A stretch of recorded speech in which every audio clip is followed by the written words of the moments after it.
izləyicilər, hər birinizi Xonşadan söhbətlərin yeni bölümündə xoş gördük. Bənan xanım, salam. Salam Zərifə xanım. Necəsiniz? Sağ olun, yaxşı. Siz necəsiniz? Təşəkkürlər. Bənan xanım, bugün undan danışacağıq. Unun tarixindən.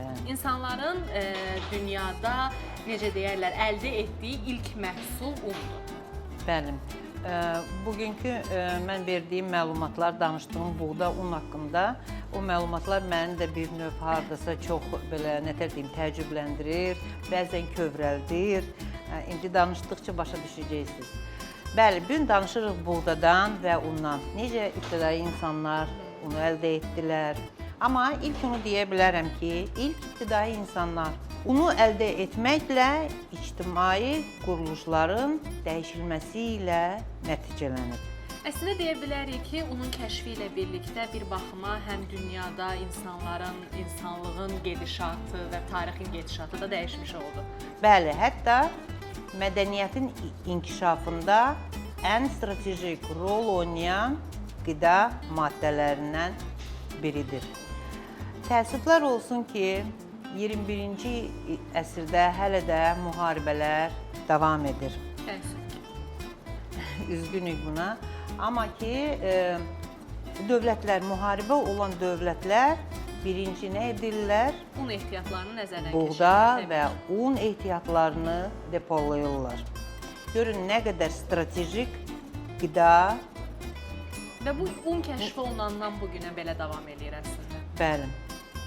Müasir dünyada da belədir, əvvəl də olub, indi də belədir. Bir sloqan var, onu da mən də evdə tez-tez istifadə edirəm.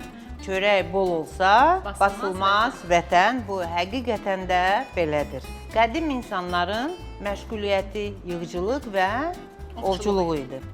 Və necə deyim, ibtidai insanlar daim un kəşfində olub, buğda kəşfiyyəndə olub. Amma un deyəndə, Zərifə xanım, hər kəsin ağlına buğdadan olan un ağla gəlir. Amma ibtidai insanlar buğdanı kəşf etməmişdən əvvəl yabanı otları, kökləri daşla əzərək un əldə edirdilər. Hətta qədim insanlar palıd ağacının qozalarını və ya palıd palamudunu da istifadə edirdilər, əzirdilər və un əldə edirdilər. Palıd palamudu zülal, nişasta, yağla zəngindir. İnsan bədəninə Lazım olur. Amma bir böyük qüsuru var idi. Tanin miqdarı yüksək olduğu üçün acılıq dadı gəlirdi. Onda ibtidai insanlar nə etdilər? Əvvəldən onu suda isladıb, acılığı gedəndən sonra başladılar üyüdüb un əldə etməyə. Əslində, arxeoloji tapıntılar göstərir ki, oturaq həyata və əkinçiliyə keçmədən öncə də insanlar unu əldə eləmişdilər. Bəli, İordaniyada, Qara çöldəki qazıntılarda da, arxeoloji qazıntılar bunu sübut edir. İnsanlar oturaq həyata keçmədən, köçəri həyat yaşayanda da unu əldə ediblər. Daşın üzərində nişasta bəli, tapılır. nişasta tapılır və bunu da sübut edir ki, insanlar bir mənalı hər zaman un kəşfində olublar. Və yenə də qeyd etdiyim kimi, bu buğdadan hələ söz keçmir. Bu yabani otlardan, köklərdən əzib un əldə edirlər. Təbii ki, bu un çirkli olurdu, çox iri olurdu. Amma artıq biz onun kəşfinə addım-addım yaxınlaşırıq. Onu da qeyd etmək istəyirəm ki, buğda və çörək eyni vaxtda araşdırmada olur. Onu da qeyd edə bilərəm ki, ibtidai insanlar yabani otları əzərək, su qataraq belə ən sadə, primitiv bir şəkildə çörək əldə edirdilər və onları qeyd etdiyim kimi daşların üzərində bişirirdilər. Və onu da əminliklə deyə bilərəm ki, unu əldə etməsi çörək hazırlamasından nəticələnir. Zərifə xanım, uzun illərdir mübahisəli bir suallar var. Buğda harda tapılıb və harda əkilib, becərilib və necə əhəlləşdirilib? Tarixə və xəritəyə baxsaq, bir termin var. Bərəkətli hilal, Zərifə xanım, onu da işarə edir. Xəritənin müəyyən bir bölgəsi elə hilal şəklində olur. Bura bölgələr daxildir. Anadolu, Suriya, Misir, İordaniya, İraq və İran. Demək, nə deyə bilərik? Buranın iqlimi, torpağı, axar suları, sərt olmayan küləklər şərait yaradırdı ki, buğda bu bölgələrdə yabani şəkildə bitsin. Anladığım qədərilə biz artıq buğdadan əldə olunan una və unun məhsullarına keçid edəcəyik. Amma bundan əvvəl sizə bir şey soruşmaq istəyirəm. Buğda necə əhliləşdirildi? Bu dediyiniz regionda münbit torpaq olduğu üçün özlüyündən necə deyirlər, buğda yetişirdi. Bəs bunu insanlar necə əhliləşdirdi? Burada insanların rolu çox böyük olur. Bitkinin təbiətdə qalmaq mexanizmini özünün yararına, bitkinin isə zərərinə olaraq istifadə edir. Məşhur bir kitab da var, hətta son dövrlərdə hər kəs tərəfindən çox sevilib oxunur. Yuval Noah Harari'nin Sapiens kitabında belə bir sual, metaforik hətta sual keçir ki, biz mi buğdanı evcilleşdirdik, buğda mı bizi? Yoxsa buğda mı bizi? Bilinən ilk evcilleşdirilən taxıllı bitki buğdadır. İnsanlar artıq köçəri həyatdan oturaq həyata keçirlər. Əkinçilik, maldarlıqla birlikdə. Əkinçilik, maldarlıq və artıq buğdaya insan əli dəyib və buğda insan əli dəymədən əkilib, becərilib yığıla bilməzdi və insan da buğdanı qoyub uzaq bir məsafənə ayrıla bilməzdi, çünki onu qoruyub baxmalıdır. İndi isə danışırıq yabani buğdanı insanlar necə evcilleşdirdilər. Yəni sizə birini verim nümunə olaraq üzərindən yabani danışın. buğda Buyurun. indiki bu buğda kimi təbii ki deyildir. Yabani buğdanın sümbülü və sapı çox incə və qırılğan idi. Çox estetik bitkidir bu arada məncə. Çox qırılğan idi və külək dəyərkən, heyvan toxunarkən sümbüllər tökülüb torpağa dağılırdı. Bu da bitkinin yaşamaq mexanizmi deməkdir. İnsanlar isə bu buğdanı toplaya bilmirdi. Və bunu yaşıl halda toplayanda Zərifə xanım artıq buğdanı təmizləmək qabığından çox çətin olurdu. Demək, yabani buğdanın aerodinamik mexanizminə görə Zərifə xanım, buğda hər zaman torpağa dik şəkildə düşür. Ucu iti tərəfi ilə torpağa düşürdü. Və baxaq bizdə. Baxaq. Çünki buğdanın embrion olan tərəfi ağır olduğu üçün məhz o tərəfi ilə torpağa düşürdü. Düşəndə qabıq isə gecə-gündüz nəmi fərqi ilə aralanırdı və buğdanın torpaq üstünə çıxmağa mane olurdu. Və bu nə deməkdir? İnsanın əli dəymədən, mane törətmədən yabani buğdanın özünün artması demək idi. Əslində sırf bu təbii xüsusiyyətinə görə buğda torpağın daha dərin qatlarına gedib cücərirdi. Çünki üst qatlarda qalsa quşlar, heyvanlar onu götürəcəklər və yetişməsinin qarşısını alacaq. Tamamilə doğruydu. Tarixi dəyişən qüsur isə belə idi. Demək, tarlada milyonlarca buğdanın içində genetik dəyişiklik, yəni mutasyon olan bir neçə buğda olur. Hansı ki, sapı, bərk və sümbülü də sərt olurdu və yetişəndə, saralanda tökülmürdü. Bu cür mutasiya isə buğday üçün çox təhlükəli idi. Çünki əgər bu tökülməsə, üstündə qalsa nə olurdu? Quşlar yeyirdi, çürüyürdü və o bilsin ki, artıq bu çoxalmasın. Çoxalmırdı. Və ancaq ki, bu buğdanın belə dəyişilməsi və mutasiyası olan buğdanın insanların diqqətini cəlb edir. Və bunlar nə edirlər? Bu mində bir olan dəyişikli buğdaları toplayıb, bir qismini istifadə edirlər, bir qismini saxlayıb, gələn il çoxaltmaq üçün özləri öz əlləri ilə bunu əkirdilər. Yəni genetik mutasiya insanlara kömək eləyir ki, buğdanı artıq daha fərqli üsuldan istifadə Bəli, mövzunun əvvəlində mən nə dedim?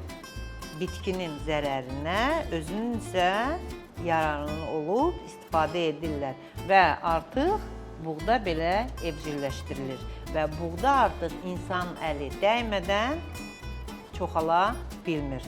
Və buna görə də insan buğdanı qoyub tarlaları uzağa da gedə bilmir və ilk buğdanı belə evcilleşdirirlər. Və deyə bilərəm ki, Zərifə xanım, bugün sobalarımızda bişirilən çörəyin arxasında 12.000 il əvvəl küləklə tökülməyən, sapında inadla toplayıcılarını gözləyən bir yabani başaq durur. Biz buğda onu deyəndə əslində məsələnin üzərindən ötəri şəkildə keçirik, amma buğdanın bir çox növü var. İstər yetişdirilmə yerinə görə, növünə görə, hətta müxtəlif ölkələrdə istifadə olunan unlar müxtəlif növ buğdalardan əldə olunur. Bəli, mən indi danışacağım Einkorn buğda haqqında, yəni tək dənli buğda. Bu buğda növü bütün buğdaların atası hesab olunur. Böyük müzakirələr gedirdi ki, bu növ buğdanın vətəni haradır? Və bu Türkiyənin Diyarbakır, Qaracadağ bölgəsidir. Və bu buğdanın adı Einkorn buğdasıdır. Tək dənli buğdadır. Və deyə bilərik ki, bütün növ buğdaların atası hesab olunur. Amma ən müzakirəli sual isə ilk harda əkilib, becərilib. Son genetik araşdırmalarına görə Türkiyənin Diyarbakır şəhərində Qaracadağ bölgəsinə aiddir. Türk dilində siyez buğda deyilir və Türkiyədə hələ də genetikası dəyişilmədən əkilib, becərilir. Təbii ki, biraz gluten faizi digər buğdalarla müqayisə eləsək biraz zəifdir, amma qida dəyəri çox yüksəkdir. Demək, ilk əldə edilən sərt qabıqlı buğda Einkorn buğdasıdır. Bəs ikinci növ hansıdır? Emmer buğdası. Pərinc buğdası da deyirlər. Pərinc buğdası, bəli. Bu təbiətdə tək dənli buğda ilə və yabani ot ilə təbii yolla tozlamasından əmələ gəlir. Bu buğda isə artıq iki dənli və sərt qabıqlı olur və qədim Misir və Aralıq dənizinin ətrafında hələ də əkilib, becərilir. Bugün istifadə etdiyimiz durum və ya makaron unu da, soyadı da məhz bu sərt buğdadan əmələ gəlir. İndi isə danışmaq istəyirəm durum buğda növü haqqında. Soyud təbii ki, pərinç buğdadan gəlir və latın dilinə tərcümə etsək, sərt deməkdir, bərk deməkdir. Glutenin strukturuna görə bu buğda çox sərt və elastik olmayan bir buğdadır. Ondan görə də biz ondan un əvəzi irmik, manlı əldə edirik. Makaron, ərişdə və bulgur üçün ən ideal bir buğda növüdür. Buğda növü Azərbaycanda da əkilib, becərilir. İndi isə başqa bir evcilleştirilmiş buğda növündən danışmaq istəyirəm. Onun da adı isə common wheat, yəni yumuşaq buğdadır. Demək, bu buğda, yabani emmer buğdası ilə keçi otun təbiətdə tozlanmasına, təbii yolla tozlanmasından əldə olunurdu. Və 3 fərqli bitkinin genini daşıyır. Dünyada da əkib becərilən buğdanın 95% əslində bu buğda növüdür. Bəli, 95% də dünyanın əkilib becərilən buğda məhz bu buğdadır. Bu buğda nə ilə fərqlənir? Yüksək gluten proteininə sahibdir. Bu gluten nəticəsində qaz içəridə tutulur və qabaran və yumuşaq çörək əldə etməsi üçün, çörək hazırlanması üçün bizə kömək edir. Bəli. Sizə də bir maraqlı fakt deyim ki, yumuşaq buğdanın vətəni Xəzər dənizinin sahilləri də güman olunur. Çünki məhz burada buğdanın son zinciri olan yabani keçi otunun da bitməsi güman olunurdu. Elə bioloji və genetik araşdırılmalarda da bu artıq öz əksini tapıbdır. Maraqlı bir şəkildə mənə elə gəlir ki, bizim torpaqlarda, sırf hətta indiki dövrdə də gerbimizin üzərində buğdanın simvolunun olması da bir baxıma bu mövzu ilə əlaqədardır. Xəzər dənizinin dalğaları döydüyü sahilləri müasir çörəyin genetikasının ana vətənidir. Rəna xanım, mətbəxlə necə deyərlər, arası yaxşı olan insanlar həmişə un seçimində müəyyən qədər də olsa çətinlik çəkirlər. Çünki keyfiyyətli un nədir tam olaraq hər kəs bilmir. Amma sizin bu sahənizdir, sizdən öyrənmək istəyirəm. Bəli Zərifə xanım, indi sizə bir-iki dənə çox sadə bir usul göstərəcəm ki, onu aydınlaşdıra bilərsiniz. Birincisi, unun rənginə baxırıq. tam ağ olmamalıdır. Biraz sarımtıl un olmalıdır. Evdə əgər vaxtınız varsa bir balaca xəmiri yoğurub bir 10 dəqiqə gözləməliyik. Bilirsiniz ki, gluten özünü buraxmalıdır. Sonradan onu belə dartaraq, əgər xəmir qırılırsa, çox da keyfiyyətli un deyil. Bəli. Keyfiyyətli un elastik olmalıdır və xəmir belə uzanmalıdır. Və ya demək bir qism belə unu hələ töküb, siz bunu belə sıxmalısınız. Sıxdıqdan sonra bir bəlli müddətdən sonra un belə dağılmalıdır. Əgər un siz sıxdığınız kimi o şəkildə qalırsa, demək nəm faizi yüksəkdir. Və təbii ki, bizim xəmirimiz artıq qusurlu olacaq. Əgər tez dağılırsa, demək çox qurudur. Və sıxdıqdan sonra həmən dağılmamalıdır. 1-2 saniyədən sonra un dağılmalıdır. Onda un əl formasını almalıdır və keyfiyyətli un sayılır. Onda biz gələn bölümümüzdə gluten, gluten-free, yəni glutensiz çörəklər, həmçinin digər taxıllı bitkilər haqqında danışacağıq. Düzdür. Hər bölümümüzdə bölümümüzün mövzusuna uyğun olaraq xonçamızda və masamızda fərqli məhsullar olur. Bugün biz masamızda nə görürük Rəna xanım?